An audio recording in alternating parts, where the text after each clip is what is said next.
So good morning guys. तो चलिए start करते हैं आज के यानी कि 4 मई के इंपॉर्टेंट करंट अफेयर्स को।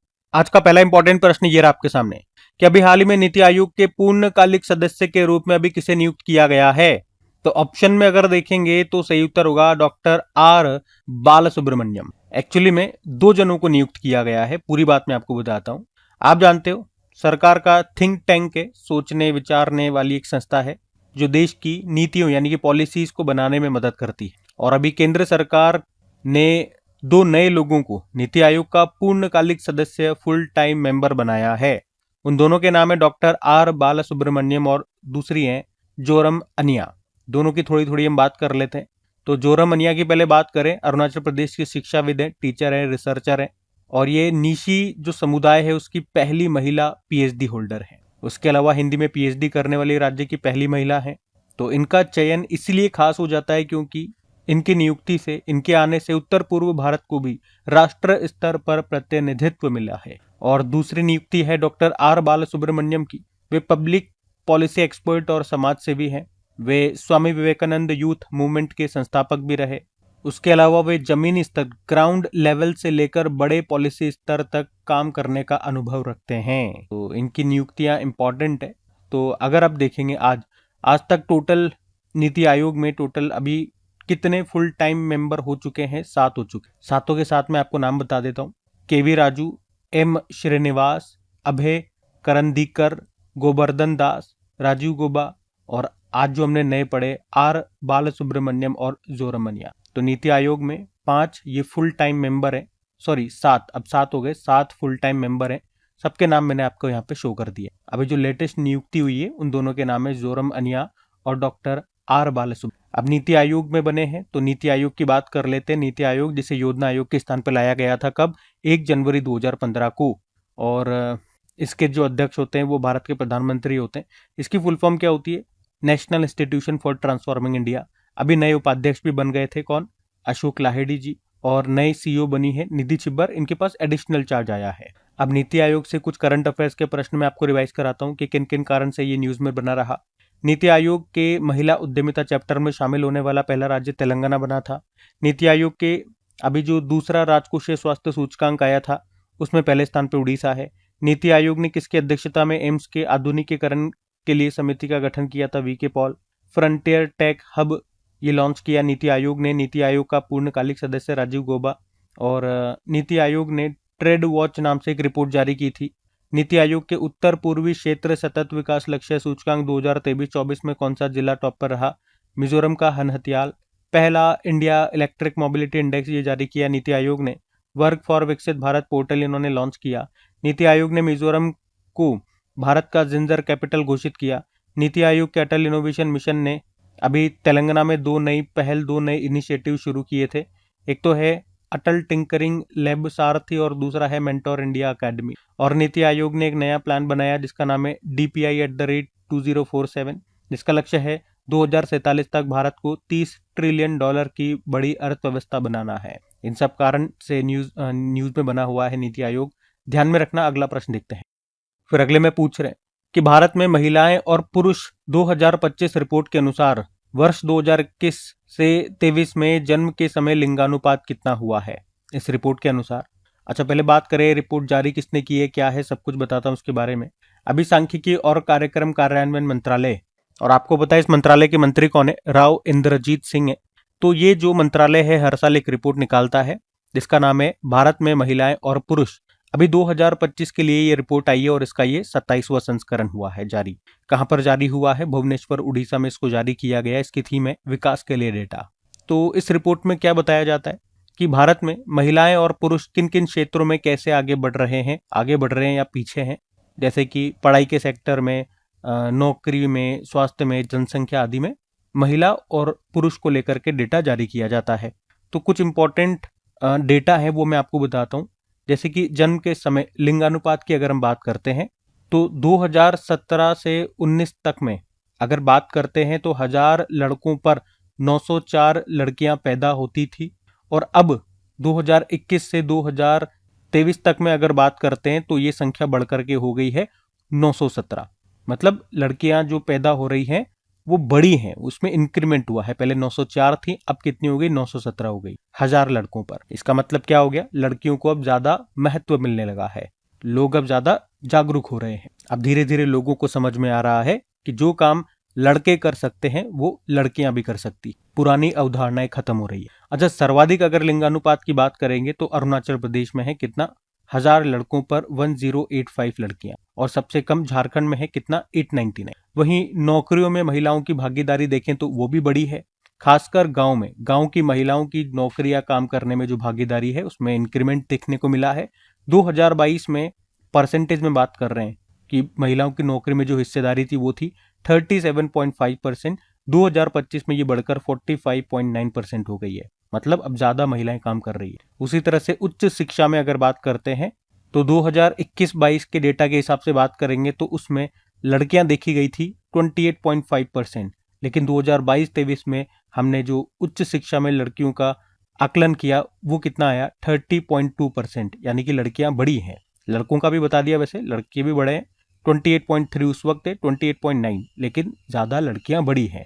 मतलब अब ज्यादा लड़कियां कॉलेज जा रही हैं। वहीं मातृ मृत्यु दर की बात करें, मातृ मृत्यु दर मतलब प्रति 1 लाख जीवित जन्मे बच्चों पर होने वाली महिलाओं की मौतों की हम बात कर रहे हैं। तो अगर हम बात करते हैं, इसकी तुलना करते हैं 2004-6 के वक्त, 2004 से 2006 के वक्त ये कितना था? 254। मतलब 1 लाख जीवित बच्चों पर जो महिलाओं की मृत्यु होती थी वो थी 254। और अभी 2021 से 2023 तक में बात करेंगे तो इसमें कमी देखी गई है। ये अच्छी बात है। कितनी? 88 होती हैं अब। वहीं प्रबंधकीय कार्यों में बात करें, मैनेजमेंट कार्यों में, किसी अच्छे पद के मामले में बात करें तो इसमें भी महिलाएं बड़ी हैं। जैसे 2017 से 2025 के बीच प्रबंधकीय पदों पर अगर हम बात कर रहे हैं तो पुरुषों में अगर देखते हैं तो 73.80% की वृद्धि देखी गई है, जबकि महिलाओं में 102.54% की वृद्धि देखी गई है। वहीं साक्षरता दर की बात करें, लिटरेसी रेट की, तो यहाँ पे थोड़ा सा अंतर देखने को मिलता है। महिलाओं में जो साक्षरता दर है वो 70.3% है, जबकि पुरुषों में 84.7%। लेकिन ये भी धीरे धीरे कम होएगा। बाकी सब में हमने देखा कि लड़कियों में हर मामले में अच्छी वृद्धि देखने को मिल रही है। तो ये रिपोर्ट बताइए किसने जारी किया इस रिपोर्ट को? सांख्यिकी एवं कार्यक्रम कार्यान्वयन मंत्रालय ने। और इस रिपोर्ट का नाम है भारत में महिलाएं और पुरुष 2025 के लिए। ये रिपोर्ट जारी हुई थी, 27वां संस्करण था।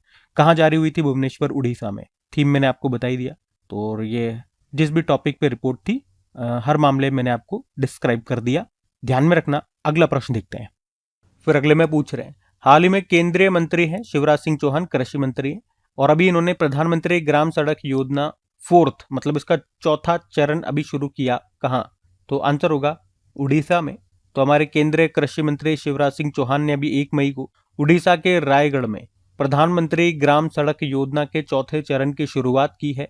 तो सरकार इस योजना के तहत गांव में नई नई सड़कें बनाएगी ताकि दूर दराज के इलाके भी अच्छी तरह से जुड़ सके। करीब 827 नई सड़कें बनेंगी और उनकी लंबाई की अगर बात करें तो कुल लंबाई 1700 किलोमीटर से ज़्यादा की उन सड़कों की लंबाई होगी। और इससे लगभग 898 जो गांव हैं, जो बस्तियां हैं, वो इस रोड के माध्यम से आपस में जुड़ पाएंगी। कितना पैसा खर्च होगा भैया? 1700 करोड़ रुपए खर्च हों। और इससे फायदा होगा खासतौर पर आदिवासी और दूर के जो गांव के लोग होते हैं उनको, लोगों को स्कूल, अस्पताल और बाजार तक पहुंचने में आसानी होगी रोड के माध्यम। इसके अलावा उन्होंने कहा कि मनरेगा के तहत भी 868 करोड़ रुपए दिए जाएंगे, जिससे गांव में रोजगार बढ़ेगा।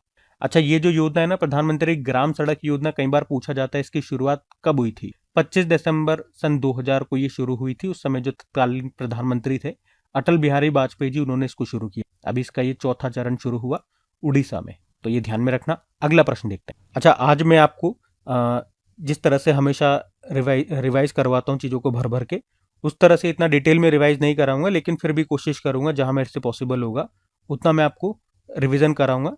मेन फोकस हमारे क्वेश्चंस पे रहेगा, क्योंकि आज मुझे थोड़ा कहीं बाहर निकलना है जल्दी और समय मेरे पास कम है, तो इस हिसाब से मैं सेशन को तैयार कर रहा हूँ। ठीक है, अगला प्रश्न देखते हैं।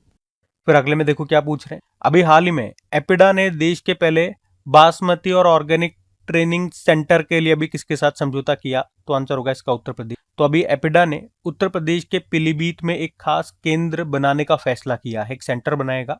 और इसके लिए उसने उत्तर प्रदेश के कृषि विभाग के साथ 70 सालों के लिए जमीन किराए पर लिए, लीज पर ले ली है। इस केंद्र में क्या होगा, यहाँ पे किसानों को सिखाया जाएगा कि बासमती चावल कैसे उगाएं और उसे जैविक यानी कि ऑर्गेनिक तरीके से कैसे उगाया जाए। तो ये भारत का पहला ऐसा केंद्र होगा जहां पर बासमती और ऑर्गेनिक खेती दोनों की ट्रेनिंग एक ही जगह पर मिल सकेगी। इससे किसानों की कमाई और खेती दोनों बेहतर हो। आपको बता दूं, भारत का जो बासमती चावल है ये एक जीआई उत्पाद है, जीआई प्रोडक्ट है, जीआई टैग मिला हुआ है इसको। बाकी एपिडा की बात करें, इसकी फुल फॉर्म होती है agricultural and processed food products export development authority. एक सरकारी संस्था है, स्थापना होती है इसकी 1986 में। चेयरमैन है अभिषेक देव।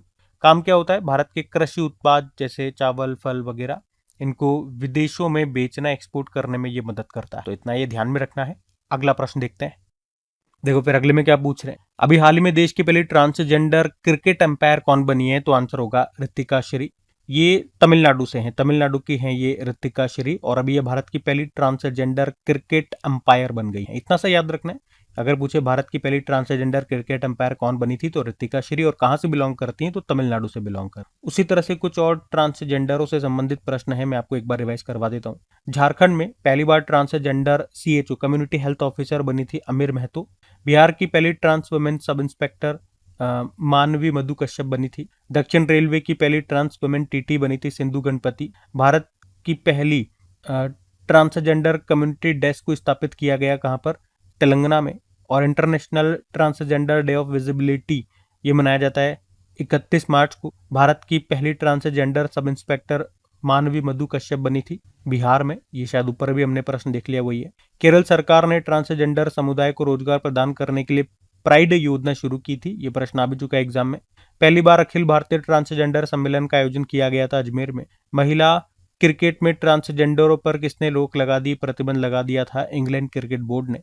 भारत का पहला ट्रांसजेंडर अस्पताल कहां पर खोला गया? हैदराबाद में। देश की पहली खुले तौर पर क्वीर एलजीबीटीक्यू अभी राज्यसभा सांसद बनी थी कौन? मेनका गुरुस्वामी, पश्चिम बंगाल से हैं। और नेपाल की पहली ट्रांसजेंडर महिला सांसद हमने पढ़ा था, वो बनी है भूमिका श्रेष्ठ। ठीक है, तो ये सब ट्रांसजेंडरों से संबंधित प्रश्न थे, एक साथ मैंने आपको रिवाइज कराए, ध्यान में रखना। अगला प्रश्न देखते हैं। फिर अगले में पूछ रहे हैं, हाल ही में दुनिया का पहला ओप्टोसार सैटेलाइट अभी किसने लॉन्च किया? तो आंसर होगा गैलेक्साई ने। तो अभी 3 मई को बेंगलुरु का एक स्पेस स्टार्टअप है गैलेक्साई, और इसी ने दुनिया का पहला ओप्टोसार सैटेलाइट जिसका नाम है मिशन दृष्टि, इसको सफलतापूर्वक लॉन्च कर दिया है। अभी इसे स्पेस एक्स, जो कि एलन मस्क की एक प्राइवेट स्पेस कंपनी है, तो उसी का जो फॉल्कन 9 रॉकेट है, उसी से अमेरिका के कैलिफोर्निया से इस सैटेलाइट को अंतरिक्ष में भेजा गया है। अब ये ऑप्टोसार सैटेलाइट का मतलब, सैटेलाइट हम समझते हैं उपग्रह, ऑप्टोसार का क्या मतलब हो गया? तो ये दुनिया का पहला ऐसा सैटेलाइट है जो इलेक्ट्रो ऑप्टिकल और सिंथेटिक अपर्चर रडार सेंसर को एक ही प्लेटफॉर्म पर जोड़ता है। मतलब यहाँ पे दोनों का एक साथ इस्तेमाल हुआ है। इससे फायदा क्या होगा? इससे जो ये सैटेलाइट है, ये दिन हो चाहे रात हो, चाहे बादल हो रहे हो, बारिश हो रही हो, कोहरा हो रहा हो, तब भी ये आपको साफ तस्वीरें खींच करके दे। किसकी? पृथ्वी की। तो इसीलिए ये इंपॉर्टेंट है। ये दुनिया का पहला ऑप्टोसार सैटेलाइट है। ऑप्टोसार, अब मैंने आपको मतलब बता दिया क्या होता है। ये भारत का प्राइवेट कंपनी के द्वारा बना सबसे बड़ा सैटेलाइट है। इसका वजन है 190 किलो। ये कोई भी कंडीशन हो, हर हालत में हाई क्वालिटी फोटो ले सकता है। तो इससे फायदा क्या होगा? रक्षा के क्षेत्र में, आपदा प्रबंधन में, कृषि में, समुद्री निगरानी में, हर जगह हमें साफ तस्वीरें मिल हमें इसका फायदा होगा विजिलेंस में। और गैलेक्साई की बात करें, ये हमारी एक प्राइवेट, भारत की एक प्राइवेट स्पेस स्टार्टअप है। ये स्थापित हुआ था 2021 में। इसका मुख्यालय बेंगलुरु में आपको। अब कुछ सैटेलाइट से संबंधित प्रश्न मैं आपको कराऊं, तो भारत का पहला निजी सैटेलाइट इंटरनेट कौन शुरू करेगा? अनंत टेक्नोलॉजी कंपनी है हैदराबाद की। ध्रुव स्पेस, ये प्राइवेट स्पेस कंपनी है, हमारा मुख्यालय इसका हैदराबाद में है। और ये स्पेस एक्स के फॉल्कन 9 रॉकेट के जरिए अपना पहला वाणिज्यिक मिशन लॉन्च करेगा। इसका नाम है लिप 1। और बेंगलुरु का जो अंतरिक्ष स्टार्टअप है ये गैलेक्साई, जिसकी आज हमने बात करी, ये हमने पढ़ ही लिया, मिशन दृष्टि। एक्चुअली हम पहले भी इसके बारे में पढ़ चुके थे, तभी ये यहाँ पे लिखा हुआ, और फाइनली आज इसने लॉन्च कर दिया इसको। उसके अलावा तमिलनाडु के एक सरकारी स्कूल में 13 छात्रों ने 600 ग्राम का एक मिनी सैटेलाइट है जिसका नाम है विक्कोसैट 1, इसको बनाया है। और इसे हीलियम बलून के द्वारा 22 किलोमीटर ऊंचाई तक सफलतापूर्वक इन्होंने उड़ाया, लॉन्च। ये सैटेलाइट से अभी कुछ प्रश्न थे, मैंने आपको रिवाइज करा में रखना। अगला प्रश्न देखिए। फिर अगले में पूछ रहे हैं, अभी मई 2026 में ही आरबीआई के एक नए डिप्यूटी गवर्नर बने हैं। उनका नाम क्या है? उनका नाम है रोहित जैन। तो अभी सरकार के कैबिनेट की नियुक्ति समिति ने भी रोहित जैन को आरबीआई का नया डेप्यूटी गवर्नर बनाने की मंजूरी दे दी है। वे अभी तक आरबीआई में एग्जीक्यूटिव डायरेक्टर के रूप में काम कर रहे थे और अब वो यहाँ पे डेप्यूटी गवर्नर बनेंगे। उनकी नियुक्ति 3 सालों के लिए की गई है और वो किनका स्थान लेंगे?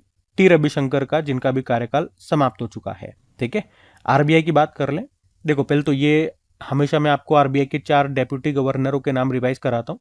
अब ये जो टी रविशंकर हम हमेशा पढ़ते हैं, अब नहीं पढ़ेंगे क्योंकि इनका कार्यकाल समाप्त हो गया और इन्हीं की जगह आए हैं कौन? रोहित जैन। ठीक है, तो 4 अब नए डेप्यूटी गवर्नर हम लिस्ट पढ़ेंगे। तो एक तो ये शरद चंद्र मुर्मू, रोहित जैन, यहाँ पर रोहित जैन आ जाएगा, और स्वामीनाथन जानकी रमन और पूनम गुप्ता। इन 4 में ये एक महिला है। ठीक है, इसको याद रखना। बाकी आरबीआई की स्थापना होती है 1 अप्रैल 1935, हेडक्वार्टर मुंबई में है। और इसकी स्थापना किस आयोग की सिफारिश पर होती है? यंगल्टन आयोग। नेशनलाइजेशन होता है 1 जनवरी 1949। वर्तमान में गवर्नर है संजय मल्होत्रा, 26वें नंबर के। पहले ब्रिटिश गवर्नर थे सर ऑसबॉर्न स्मिथ, पहले इंडियन गवर्नर रहे सीडी देशमुख। अब एक तरह से नियुक्ति हुई है, तो नियुक्तियां कुछ मैं आपको रिवाइज करा देता हूँ। अभी इंडियन एयरफोर्स के वाइस चीफ बने थे नागेश कपूर। भारतीय महिला हॉकी टीम के नए कोच सोजर्ड मारीजने बने थे, नीदरलैंड से हैं। भारतीय खाद्य निगम फूड कॉरपोरेशन ऑफ इंडिया के सीएमडी रविंद्र कुमार अग्रवाल बने। चमड़ा निर्यात परिषद के अध्यक्ष बने रमेश कुमार जुनेजा। और परमाणु ऊर्जा नियामक board, atomic energy regulatory board के नए अध्यक्ष बने ए.के. बालासुब्रमण्यम। नितिन नवीन जो पटना बिहार से हैं, बीजेपी की सबसे युवा राष्ट्रीय अध्यक्ष बने, वैसे 12वें नंबर के बने थे। नीति आयोग के नए सीईओ हमने पढ़ी लिया, अतिरिक्त प्रभार मिला, एडिशनल चार्ज, नीति छिब्बर नाम है। और institute of chartered accounts of India के अध्यक्ष प्रसन्ना कुमार। इंडियन आर्मी के वाइस चीफ बोलोगे तो धीरज सेठ। और इस बार ब्रिक्स को हम होस्ट कर रहे हैं, 18वां एडिशन है, और इसके लिए भारत का शेरपा बनाया गया था सुधाकर दलेला को। देश की पहली खुले तौर पर क्वीर राज्यसभा सांसद बनी थी मेनका गुरुस्वामी, पश्चिम बंगाल से हैं। मणिपुर की पहली महिला उप मुख्यमंत्री नेमचा किपगेन। आत्मा के अध्यक्ष अरुण मामिन। आत्मा मतलब automotive tyre manufacturers association. Manipur के नए चीफ मिनिस्टर युमनाम खेमचंद सिंह बने थे। ठीक है, तो ये अपॉइंटमेंट्स हैं, ध्यान में रखना। अगला प्रश्न देखते हैं। फिर अगले में क्या पूछ रहे हैं कि इंटरनेशनल मॉनेटरी फंड ने अभी हाल ही में किस डिजिटल पेमेंट सिस्टम को लेन देन की मात्रा के आधार पर दुनिया की सबसे बड़ी रियल टाइम पेमेंट सिस्टम के रूप में मान्यता दी है? मतलब दुनिया का वो कौन सा डिजिटल पेमेंट सिस्टम है जो नंबर 1 पर है, किस मामले में? ट्रांजेक्शन करने के मामले। तो सही उत्तर होगा भारत का जो हमारा डिजिटल पेमेंट सिस्टम है यूपीआई का इस्तेमाल करते हैं हम। ये अलग अलग देशों के हैं, जैसे हमारा यूपीआई हो गया, ब्राजील का पिक्स हो गया, थाईलैंड का ये प्रॉम्प्ट पे हो गया। तो अभी हम बात कर रहे हैं इसके अनुसार यूपीआई टॉप पर है। आईएमएफ बात करते हैं इसके बारे में। तो आपको बताएं, national payment corporation of India ने 11 अप्रैल 2016 को, और इसको 10 साल भी हो चुके हैं, देखो लॉन्च हुए 11 अप्रैल 2016 को इसको यूपीआई को इन्होंने लॉन्च किया था। यूनिफाइड पेमेंट इंटरफेस इसकी फुल फॉर्म होती है। जो आज हम मोबाइल से पैसा ट्रांसफर करते हैं ना, फोन पे के थ्रू, गूगल पे के थ्रू, ये इसी के कारण होता है, यूपीआई के कारण। तो अभी आईएमएफ ने, इंटरनेशनल मॉनेटरी फंड ने क्या कहा कि भैया यूपीआई जो है ना, भारत वालों का यूपीआई, ये दुनिया का सबसे बड़ा रियल टाइम पेमेंट सिस्टम बन चुका है। रियल टाइम में पेमेंट ट्रांसफर होता है, इसीलिए बोलते हैं। जैसे अभी मैंने क्लिक किया 10 रुपए चल जाओ, तो चल जाएगा, उधर से आवाज आ जाएगी 10 रुपए प्राप्त हुए, धन्यवाद।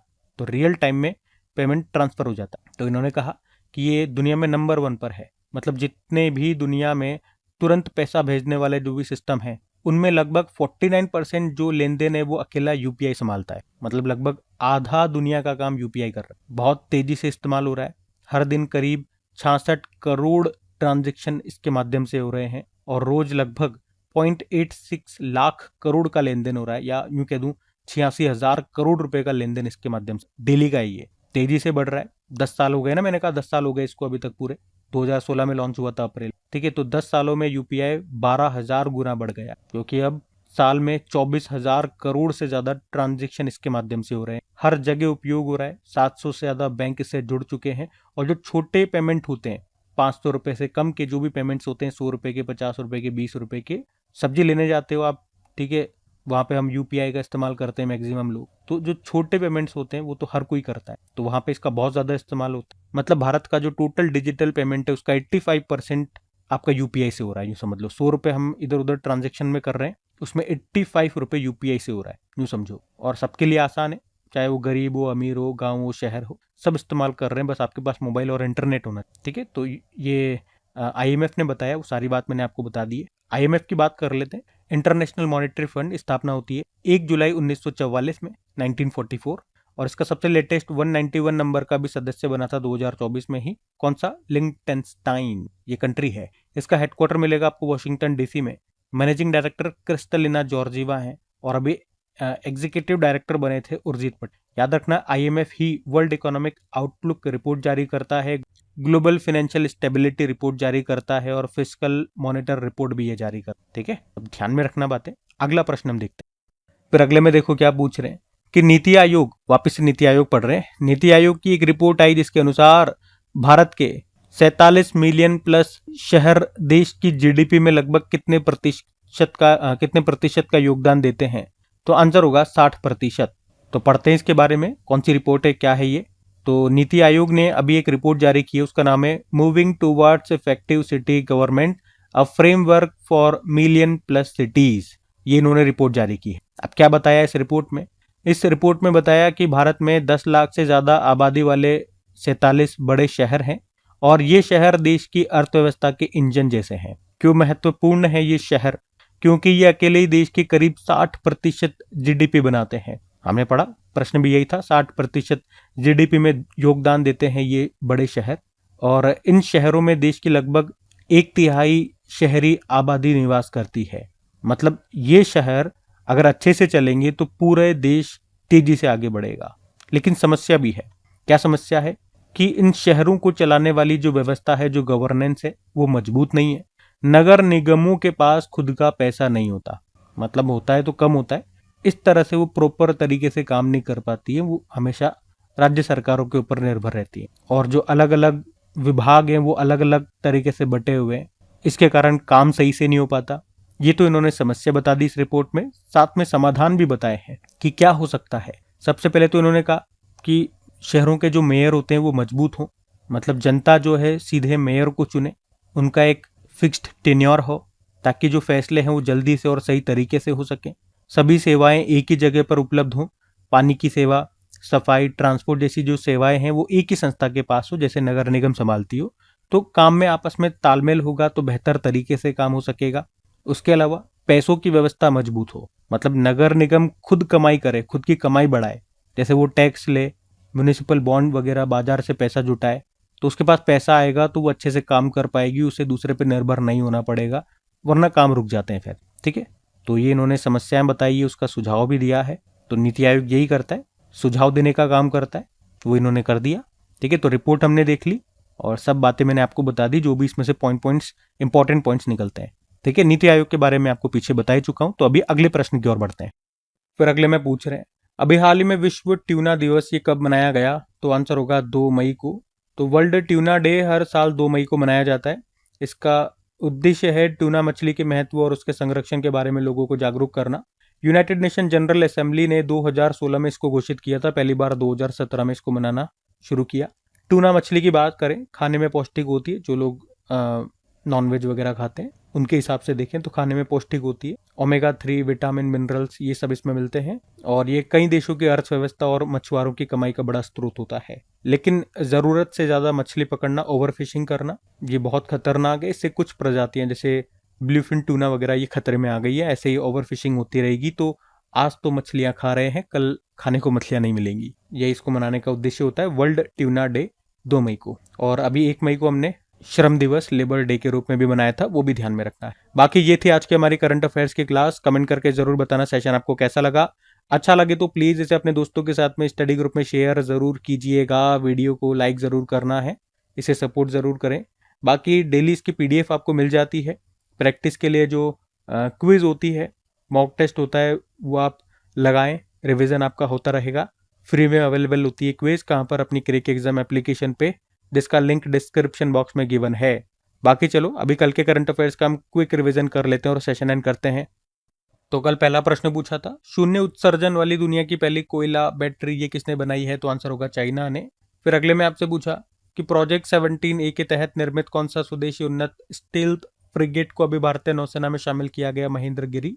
फिर अगले में पूछा DRDO ने एक बख्तरबंद लड़ाकू वाहन को लॉन्च किया, उसका नाम है विक्रम VT-21। फिर अगले में आपसे पूछा कि अंतर्राष्ट्रीय श्रमिक दिवस ये मनाया जाता है 1 मई को।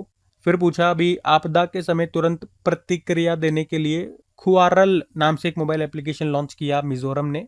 फिर पूछा कि अभी देश की पहली पेपरलेस न्यायपालिका वाला राज्य बन गया है सिक्किम। और अगले में पूछ रहे हैं कि केंद्र सरकार ने राष्ट्रीय कंपनी कानून न्यायाधिकरण का नया अध्यक्ष किसे बनाया है, तो आंसर होगा जस्टिस अनुपिंदर सिंह ग्रेवाल को। फिर पूछ रहे हैं कचरे से निपटने के लिए भारत का पहला ग्रीन मेथेनॉल प्लांट किस राज्य में स्थापित किया जा रहा है, तो आंसर होगा गुजरात में। फिर आखिरी प्रश्न पूछा था अभी भारतीय सेना ने अपना 4 दिवसीय एडवांस सर्जिकल आई कैंप ऑपरेशन नेत्र 1.0 कहां पर संपन्न किया, तो आंसर होगा लद्दाख में। बाकी चलो कल का भी होमवर्क प्रश्न देख लेते हैं और सेशन एंड करते हैं। तो कल पूछा था वित्त वर्ष 2026 में कार्गो हैंडलिंग के मामले में देश में टॉप पर कौन सा बंदरगाह है, तो आंसर होगा दीनदयाल पोर्ट। आप सभी ने प्रश्न का बिल्कुल सही उत्तर दिया। अब ये आज का आपका होमवर्क प्रश्न।